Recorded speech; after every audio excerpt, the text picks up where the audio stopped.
As doenças ateroscleróticas oclusivas são um grupo de doenças que afetam com maior frequência os pacientes da terceira idade. E existem vários fatores de risco que podem levar um paciente a desenvolver dito quadro, como por exemplo a diabetes mellitus, a hipertensão arterial, o tabagismo, a hiperlipidemia e até mesmo fatores genéticos. E se você quiser saber um pouquinho mais desse assunto, fica até o final do vídeo. Eu resolvi liberar um pedacinho de uma das aulas do meu curso de fisiopatologia que eu tinha criado ano passado para alguns alunos. E antes de eu ir embora, não se esqueça de deixar aquele like ali embaixo, por favor. Isso ajuda muito no crescimento do canal. E antes de você assistir o vídeo, já coloca ali embaixo de que lugar você está assistindo o meu vídeo. Tem muitas pessoas que assistem fora do Brasil e que são da África. Eu já recebi muita mensagem, isso é muito divertido. Eu quero trocar umas ideias aí com os meus inscritos. Ah, e quando você terminar o vídeo, deixa embaixo também o que você achou e se gostaria que eu liberasse mais aulas nesse estilo. Vou ficando por aqui, pessoal. Bom aproveitamento do vídeo. Até mais! E agora, nós estamos falando de doença aterosclerótica oclusiva. Ela depende, lógico, de uma aterosclerose, e que é uma causa importante da doença arterial periférica, ou DAP, que é a sigla para doença arterial periférica. E é a mais comumente observada nos vasos dos membros inferiores. Então, a aterosclerose nós encontramos com maior frequência em membros inferiores do que em membros superiores. Ela também é chamada de arteriosclerose obliterante. Esse termo obliterante nós vamos citar outra hora aqui na aula de novo. Por que chama de obliterante? Porque ele fecha totalmente, ele obstrui totalmente uma luz e às vezes acontece repentinamente. A placa de gordura estava crescendo, crescendo, crescendo, de repente ela dá ela rompe e obstrui totalmente a luz. Então ela oblitera totalmente a função desse vaso. As artérias femoral superficial e poplítea são os vasos mais comumente afetados. E aí a gente percebe que o paciente está com uma mãozinha ali, né, na região da, como a gente chama, né, no Brasil, na batata da perna, na região da panturrilha, né?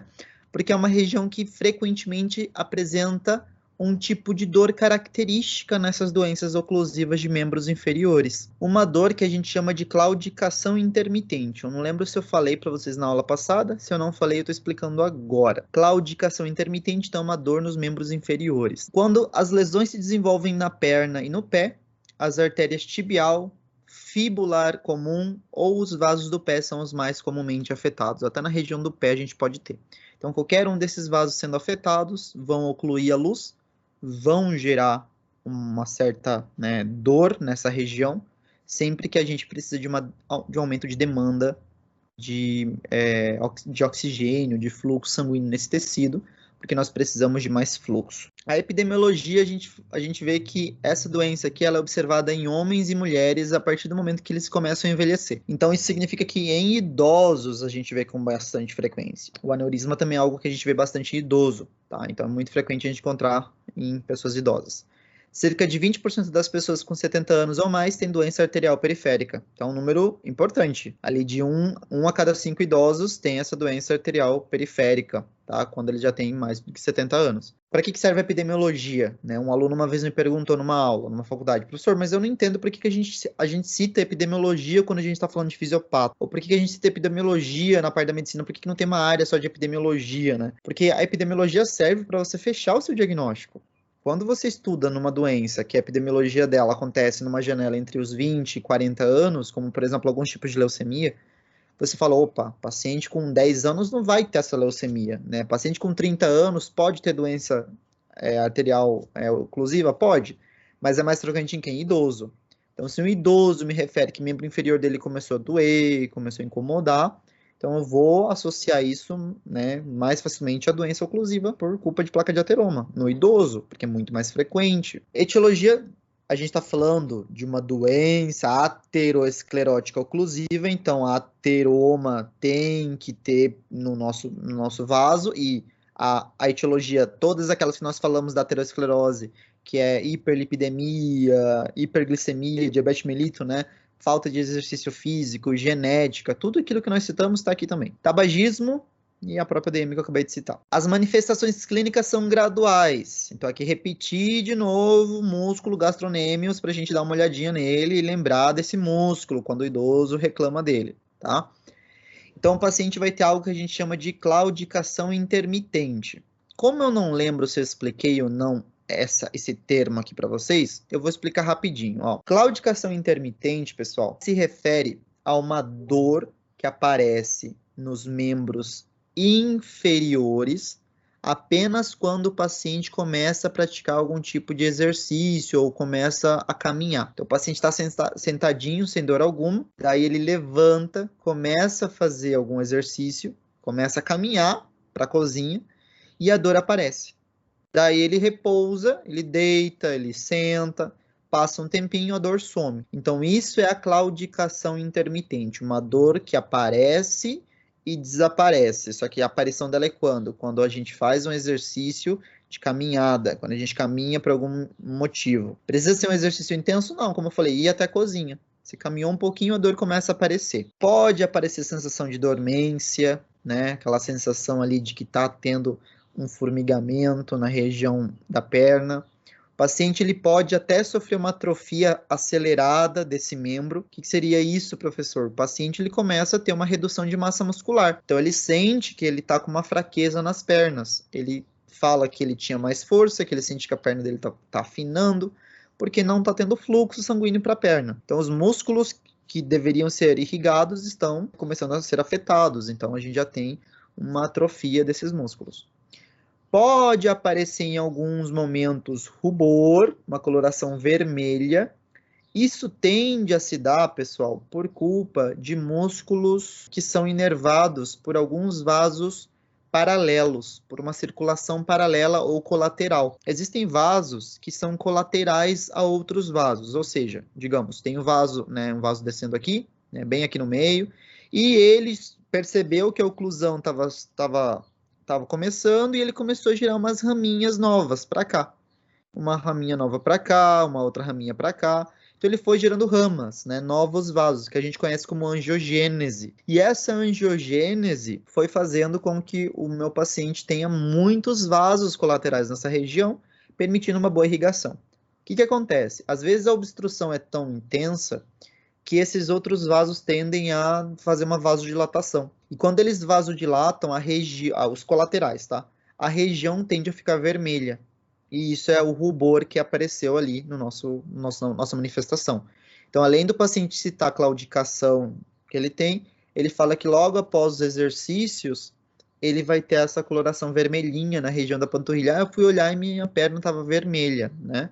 Ou, sei lá, a extremidade, né, a ponta do pé estava vermelho, tá? Nessa imagem, inclusive, a gente consegue ver um rubor nessa região, tá? Tem uma região ruborizada em um dos dedos. Repara a cor da pele aqui e a cor da pele aqui. Pode aparecer frialdade, o membro está gelado. Então, após a obstrução, mais distal, membro gelado, porque não está passando fluxo. Isso pode complicar para uma gangrena que ulcera. Aqui a gente está vendo, por exemplo, o membro está gangrenando. Tá? Isso aqui já é uma gangrena. Gangrena é quando o tecido começa a necrosar. Essa gangrena vai evoluir para uma úlcera, que com o tempo vai ter que ser retirada. Então isso aqui já é uma gangrena. Repara que aqui nesse dedo está vermelho, né? Ele está vermelho. Isso aqui pode evoluir, pessoal. Esse dedinho vermelho, por culpa da vasodilatação excessiva, né, que estava chegando para essas regiões, ele pode piorar. Esse vaso colateral pode chegar a uma obstrução depois disso. Quando obstrui, porque está passando muito sangue, e lembra que tudo foi originado por uma plaquinha de gordura. Então, se eu vasodilato, eu permito também mais passagem de gordura para a periferia. E eu posso obstruir a circulação desse dedo também, fazendo com que ele comece a ficar cianótico, chegue a uma gangrena e ulcere também. Como que eu vou chegar a diagnóstico, professor? Inspeção de membros. Aí eu vou para inspeção, olhar, então eu tenho que encontrar algo similar a isso, uma vermelhidão na região do gastronêmios, né? E eu vou fazer a palpação também. Na palpação, pessoal, aulinha rápida de semiologia, a gente tem que fazer ela em duas partes. A primeira, em qualquer região do corpo. A primeira é uma palpação superficial. E nessa palpação você só se preocupa em achar temperatura, talvez encontrar alguma cicatriz, uma cicatriz pequena, alguma fissura que você não está vendo, algum tumorzinho que você consegue palpar na palpação superficial. Nesse caso, eu faço uma palpação superficial, né, nos membros para fazer o quê? Sentir a temperatura. Tá? Então eu quero sentir a temperatura dos membros. E eu comparo. como que está a temperatura do membro direito, né, membro inferior direito com membro inferior esquerdo, tá? Então, quero fazer essa comparação de temperatura. Então, para ver se existe frialdade nesse membro que o paciente mais refere que tem dor. Pode ser nos dois? Pode ser nos dois, mas aí você vai perceber que ambos estão gelados. E o tempo nem tá frio, nem tá no inverno, digamos, está numa temperatura normal, né? E eu vou palpar os pulsos também. Eu tenho que fazer a palpação de pulso. Por quê? Porque os pulsos vão estar alterados dependendo de qual membro está afetado e qual região nós temos uma obstrução. Então aqui, por exemplo, eu trouxe alguns pulsos indicando o membro inferior para a gente. Então nós temos aqui o nosso pulso poplíteo, que a palpação dele se faz ou desta maneira com o paciente deitado, só que o dedo que vai palpar o pulso é o dedo interno, tá? São os 3 dedinhos internos da sua mão interna, que está na região da cara interna da perna do paciente. Porque o pulso poplíteo está na região interna, não na região externa. O femoral, região do pulso femoral, né? Você vai fazer uma palpação no pulso femoral sempre ao lado da região inguinal. O que você está tentando encontrar nesses pulsos? Eu quero ver se o pulso existe primeiro. Então, se eu encontro ou não o pulso, se ele é palpável ou não. Se o pulso não está sendo... Digamos que você está encontrando pulso palpável no femoral direito e na femoral esquerda. Legal. Daí eu vou para a poplítea. Na poplítea direita eu não encontro e na esquerda eu encontro. Pergunto para o paciente, você sente dor em ambas as pernas quando você caminha? Ele fala sim, mas a direita é a que mais dói. A direita, ela está com uma obstrução maior e a obstrução é acima dessa região palpável. Então, a artéria está obstruída um pouquinho mais para cima. Então, por isso que você faz uma palpação da artéria poplítea. Você também pode fazer palpação da tibial posterior, lembrando que a tibial posterior é na cara interna, e pode ser também um pulso pédio, entre os metatarsos 1 e 2, tá? Metatarso 1 e 2. Você vai palpar aqui, entre os metatarsos 1 e 2. Repara que dá para ver bem aqui, né? Você também pode fazer um índice tornozelo braquial. O que é o índice tornozelo braquial? Também conhecido como índice tibial braquial, mas é mais chamado de tornozelo braquial, tá? Você vai palpar o pulso tibial e o pulso braquial e vai fazer um índice, vai fazer uma divisãozinha. Por exemplo, ó, vamos fazer algo fisiológico. Na artéria da tíbia, você tirou a pressão arterial. Seu foco é na pressão sistólica. Alguns livros falam para usar a média. A sistólica é o que eu costumo usar. A pressão sistólica em membro inferior tende a ser um pouquinho mais alta que membro superior. É normal. Ela tende a ser um pouquinho mais alta. Então, imagina que em membro inferior, lá na artéria tibial, a sua pressão deu 130 milímetros de mercúrio. Daí você faz o quê? Você vai dividir esse seu 130 pela pressão sistólica que você encontra na braquial. Vai dar 120, que é fisiológico. Deu um valor de 1,08, né? Deu um valor de 1,08. O que acontece, pessoal? Às vezes, por culpa de uma obstrução em membro inferior, de vasos inferiores, a pressão lá está menor. Você mediu a pressão arterial, mas nessa região está obstruída. O que vai acontecer com a quantidade de sangue que chega até a região onde você está medindo a pressão arterial? Chega menos. Então, essa região aqui vai ter uma diminuição de fluxo. Se passa menos fluxo, consequentemente, a pressão dentro do vaso é menor. Então, a pressão aqui tende a diminuir. Então, o que vai acontecer? Você vai fazer o seu cálculo, vamos dizer lá, que deu 105 em membros inferiores. Deu 105 em membros inferiores. E em membro superior ainda está dando 120. Então, divide 105 por 120. 0,87 ou 875, né? O que acontece? Esse valor é menor que 0,9. Se o índice tornozelo braquial der menor que 0,9, isso indica para você oclusão de artéria em membro inferior. Perceba que antes era para estar 130, um exemplo que eu dei para vocês, a pressão em membros inferiores varia de 7 a 15. Então, e aqui, em vez de variar de 7 a 15 para cima, ele está 15 milímetros de mercúrio abaixo do 120 do braço, né? Então, ele está muito baixo, porque está chegando pouco fluxo. Então, você fez o índice tornozelo braquial, pronto, 0,87, já me diz que o paciente tem uma oclusão de artéria, ok? O que eu tenho que fazer? Encontrar a oclusão arterial. Então, aí eu posso descobrir aonde que está através do exame físico. Bom, palpei aqui, encontrei pulso normal, palpei no poplíteo, não encontrei. Então, o pulso está bloqueado nessa região da coxa. É aqui que está a nossa obstrução, tá? E aí eu posso usar um ecodoppler, né? Por exemplo, nessa imagem está vendo um ecodoppler, que ele serve para mim, deixa eu tirar essa telinha daqui, Ele serve para mim para me indicar uma obstrução. Percebam que eu estou vendo aqui uma imagem de uma artéria. Ela está pintando só a zona de fluxo sanguíneo, tá? Tudo isso aqui que está ao redor, músculo, tecido, tá? Então, isso aqui é o fluxo arterial. E a gente percebe que o vaso, né, essa artéria, ela tem uma certa obstrução nessa região. Olha como o vaso ele tinha um calibre, de repente ele começou a ter uma consistência meio estranha, né, umas regiões meio não formando aquele vaso que tende a ir diminuindo lentamente de calibre, e ele foi fazendo o quê? Voltando ao calibre normal depois dessa obstrução. Então a gente tem uma obstrução aqui. Para isso serve uma ecodoppler, para identificar exatamente o local.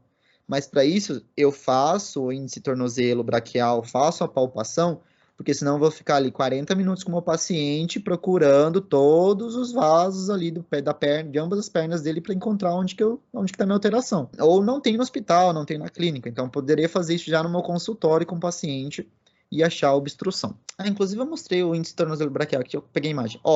Só para finalizar. No nosso diagnóstico, além do ecodoppler, né, que basicamente é uma ecografia para ver fluxo, a gente também pode pedir uma tomoarteriografia, tá? Ou seja, uma tomografia focada em artérias, ou uma ressonância magnética de artéria. E todas elas para procurar obstrução. Aqui vocês estão vendo o índice tornozelo-braquial utilizando um Doppler. Então ele está utilizando um Doppler. Vamos dar uma olhada nessa radioarteriografia aqui. Nessa imagem, a gente percebe a obstrução, pessoal, nessa aqui em um lugar, muito importante. Olha essa nossa artéria. Essa artéria que está descendo aqui. Tá? Essa artéria que está descendo. Essa artéria, pessoal, que vocês estão vendo, ela bifurca. Ela bifurca aqui, ó. Bifurcou, bifurcou. Cadê a continuação? Vocês não estão vendo a continuação dessa artéria, tá? E, de repente, você percebe que quando essas artérias colaterais aqui voltam a se anastomosar num vaso grande, ele aparece novamente, ó, aparece um pequeno pedacinho de vaso e ele desce novamente aqui. Então, esse vaso que descia até essa região está obstruído. Então, a gente tem uma obstrução desse vaso aqui, tá? Artéria femoral obstruída, ok? Artéria femoral obstruída. Olha para essa imagem aqui. Nessa imagem, a gente consegue ver a artéria obstruída. Você percebe que a artéria deveria ter esse formatinho aqui, tá? E aqui ela tá com uma obstrução, tá? Uma placa de ateroma obstruindo o vaso. Isso aqui é algo crônico, que pode acontecer uma agudização, como eu falei, e romper e gerar uma oclusão arterial aguda. Então, essa aqui é a minha imagem de arteriografia. Então, meu diagnóstico é basicamente esse, tá? Aí, se a gente for falar de o que eu vou fazer nos casos de eu encontrar um paciente com uma doença obstrutiva, eu vou ter que usar os medicamentos que diminuem lipídios, né? O paciente vai ter que usar uma atorvastatina, vai ter que, provavelmente, se esses vasos estão gerando êxtase sanguínea em membro inferior, pior ainda, ele vai ter que usar meia de compressão. O paciente provavelmente já é hipertenso por culpa dessa resistência periférica aqui que aumenta a pressão arterial. Então, existem vários tratamentos que a gente vai implementar nesse paciente. Eu espero que vocês tenham gostado do vídeo. Se vocês gostaram, aquele comentário, aquele like, como eu tinha falado no início.